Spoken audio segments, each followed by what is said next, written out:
नमस्कार बच्चों। आज हम कक्षा छठी के 7वीं कविता साथी हाथ बढ़ाना का अध्ययन करेंगे। कविता को शुरू करने से पहले मैं बात करना चाहूँगी इसके शीर्षक पे। जैसा कि आप सब जानते हैं, कविता का शीर्षक है साथी हाथ बढ़ाना। इस शीर्षक से हमें पता चलता है कि साथ मिलकर काम करने के लिए कहा जा रहा है। इस कविता के कवि है साहिर लुधियानवी। साहिर लुधियानवी जी ने यह कविता एकता के प्रतीक के रूप में लिखी, अर्थात हम सभी को एक दूसरे की मदद करनी चाहिए और किसी भी कार्य में एक दूसरे का हाथ बढ़ाना चाहिए। जब कोई भी कार्य साथ मिलकर किया जाता है तो वह आसान हो जाता है और वह आसानी से किया जा सकता है। इसीलिए हमेशा हमें दूसरों की मदद करनी चाहिए और एकजुट होकर एक साथ मिलकर किसी भी कार्य को पूरा करना चाहिए। तो आइए इस कविता का अध्ययन करते हैं। आइए बच्चों, अब कविता का अध्ययन करते हैं। अब हम सभी मिलकर कविता पढ़ेंगे। साथी हाथ बढ़ाना। यहाँ कवि कह रहे हैं कि मेरे साथी, मेरे मित्र, मेरे साथ हाथ बढ़ाओ। एक अकेला थक जाएगा, मिलकर बोझ उठाना। यदि एक ही अकेला व्यक्ति काम करता रहेगा तो वह थक जाएगा। हम सबको मिलकर बोझ उठाना पड़ेगा, तभी हम साथ काम कर पाएंगे। साथी हाथ बढ़ाना। ए मेरे साथी, मेरे मित्र, मेरे साथ हाथ बढ़ाओ, क्योंकि अगर तुम मेरा साथ नहीं दोगे तो एक अकेला व्यक्ति थक जाएगा। यहाँ शुरू की 2 पंक्तियों में ही कवि ने यह दिखा दिया है कि व्यक्ति को एक दूसरे के साथ मिलकर कार्य करना चाहिए, क्योंकि यदि वह अकेला व्यक्ति काम करता है तो वह थक जाता है और सही से काम नहीं कर पाता। इसीलिए हमें मिलकर काम करना चाहिए। हम मेहनत वालों ने जब भी मिलकर कदम बढ़ाया, सागर ने रास्ता छोड़ा, पर्वत ने शीश झुकाया। फौलादी है सीने अपने, फौलादी हैं बाहें, हम चाहे तो चट्टानों में पैदा कर दे राहें। साथी हाथ बढ़ाना। आपने देखा, यहाँ कवि ने कहा हम मेहनत वालों ने जब भी मिलकर कदम बढ़ाया, कि हम जब भी मेहनत करने वालों ने, हमने जब मन में सोच लिया है कि हम मेहनत करेंगे, इस काम को पूरा करेंगे, तो हमने जब भी मिलकर कदम बढ़ाया है तो बड़े बड़े तूफ़ान, बड़े बड़े सागर, बड़े बड़े पहाड़ों ने भी हमारे सामने सर झुका दिया है और हमें रास्ता दे दिया है। सागर ने रास्ता छोड़ा। हमारी मेहनत से, हमारे दृढ़ निश्चय के सामने सागर ने भी रास्ता छोड़ दिया है। पर्वत ने शीश झुकाया। पर्वत यहाँ पहाड़ को कहा गया है और शीश सर, कि पहाड़ों ने भी अपना सिर झुका लिया है। फौलादी हैं सीने अपने, हमारे जो सीने हैं वो फौलादी हैं, उनमें फौलाद भरा हुआ है। फौलादी हैं बाहें, और हमारी जो बाहें हैं वो भी फौलादी हैं। फौलादी अर्थात बहुत मजबूत हैं, जिन्हें तोड़ा नहीं जा सकता। हम चाहें तो चट्टानों में पैदा कर दे राहें, और हम चाहें तो बड़ी बड़ी चट्टानों में, बड़े बड़े पहाड़ों में भी राहें बना दें। और आप जानते हैं कि यह सच भी हुआ है।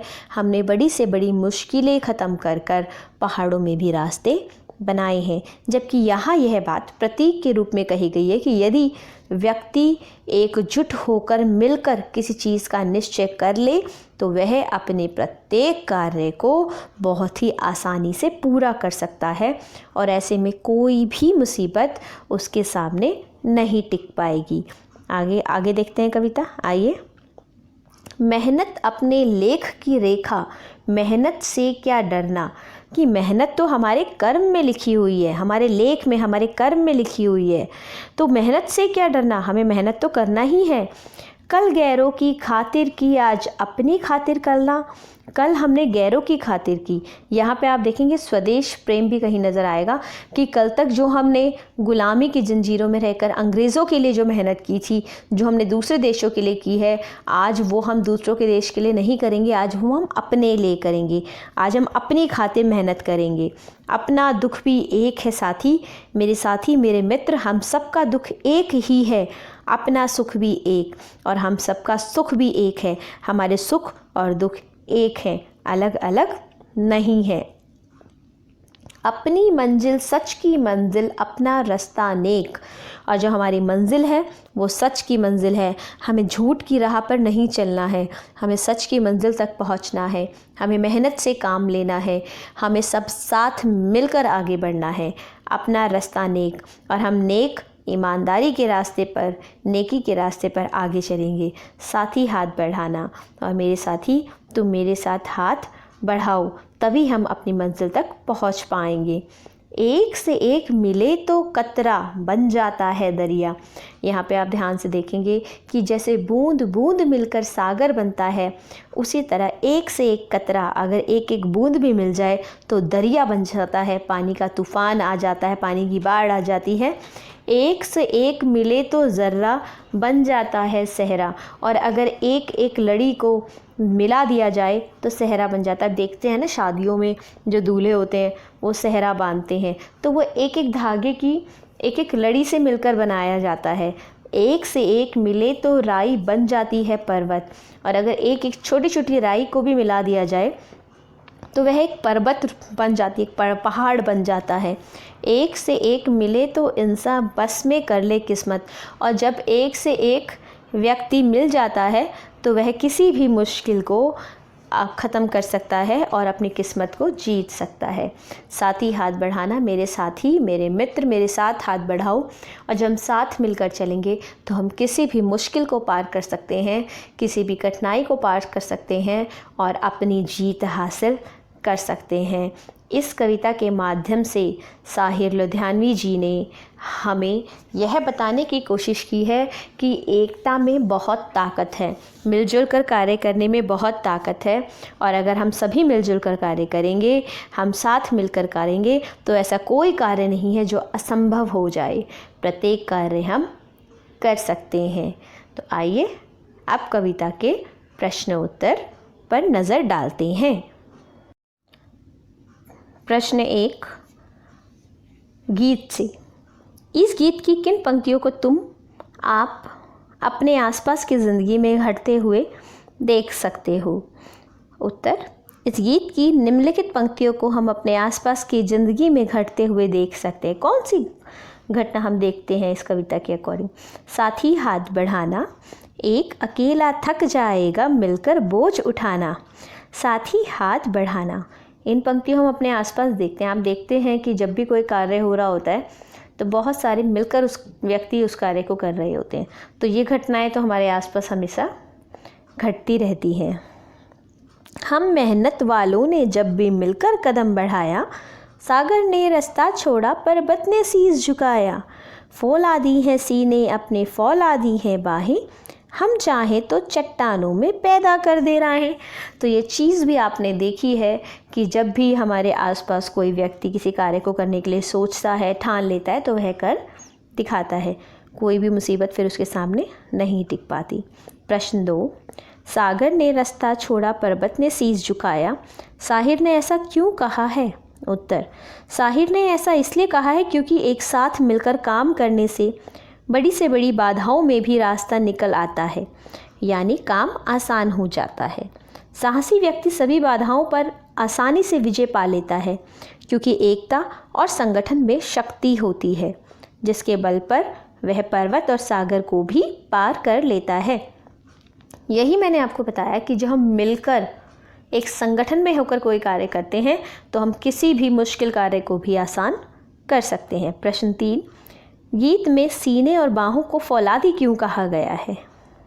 उत्तर देखिए, सीने और बाहों को फौलादी इसलिए कहा गया है क्योंकि हमारे इरादे मजबूत हैं। हमारी बाजुओं में अपार शक्ति है, बहुत शक्ति है हमारी बाजुओं में। हम ताकतवर हैं, हम बलवान हैं। हमारी बाहें फौलादी इसलिए भी हैं कि इसमें असीम कार्य क्षमता का पता चलता है, कि इसमें असीम कार्य करने की क्षमता है। हमारी बाजुएं काफ़ी शक्तिशाली हैं, इसीलिए इन्हें फौलादी कहा गया है।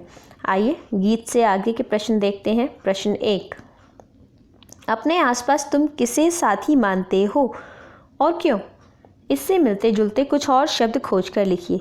देखिए शब्द क्या हैं, जैसे माता पिता, भाई बहन, जो हमारे आसपास रहते हैं, जो हमारे सहयोगी हैं, जो हमारे साथ मिलकर काम करते हैं।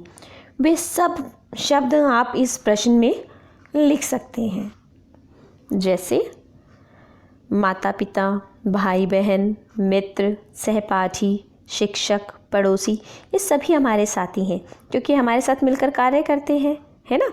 तो साथी से मिलते जुलते शब्द हैं सहायक, सखा, संगी, सहचर, शुभचिंतक, मित्र, मीत आदि। ऐसे सभी शब्द जो साथी से मिलते जुलते हैं, जो हमारे सहयोग करते हैं, हम उन्हें इन प्रश्न में ले सकते हैं। प्रश्न 2 देखिए, अपना दुख भी एक है साथी, अपना सुख भी एक। कक्षा, मोहल्ले, गांव, शहर के किस किस तरह के साथियों के बीच तुम्हें इस वाक्य की सच्चाई महसूस होती है और कैसे? उत्तर, कुछ बातों के संबंध में हम अपने साथियों से जुड़े होते हैं। इन मामलों में हमारी सोच एक होती है, हमारे सुख दुख की अनुभूति भी एक होती है। उदाहरण के लिए पानी, बिजली की कमी, ट्रैफिक जैसी रोज़मर्रा की मुश्किलों से जब हमारा सामना होता है तो हमें लगता है जैसे हमारा दुख एक है। वहीं दूसरी ओर विद्यालय के लिए पदक जीतना, कक्षा में अच्छे अंक लाना, बड़े होकर कुछ बनने की चाह से पता चलता है कि हमारा सुख भी एक है। तो कुछ चीज़ें ऐसी होती है कि हमारा दुख भी एक होता है और हमारा सुख भी एक हो जाता है। प्रश्न 3, इस गीत को तुम किस माहौल में गुनगुना सकते हो? उत्तर, इस गीत को स्वतंत्रता दिवस, गणतंत्र दिवस या किसी संगठन की स्थापना के अवसर पर भी गाया जा सकता है।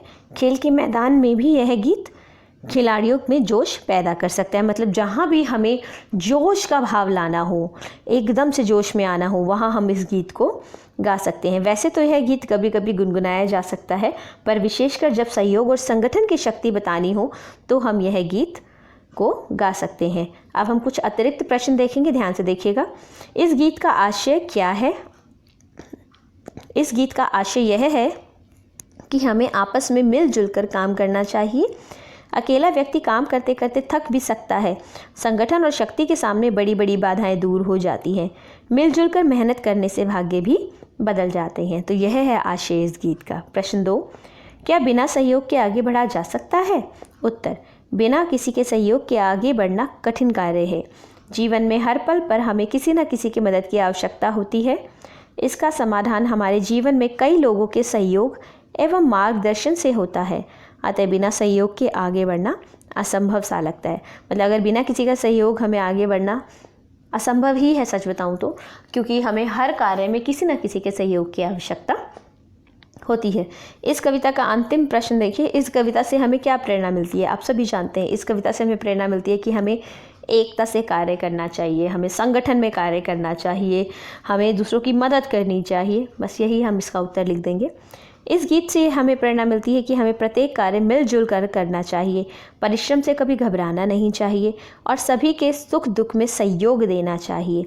यह कविता हमें एकता और संगठन की शक्ति के बारे में बताती है। इस कविता से हमने बहुत कुछ सीखा और हमें ये कविता बहुत अच्छी लगी। उम्मीद करती हूँ आपको भी ये कविता पसंद आई होगी। धन्यवाद।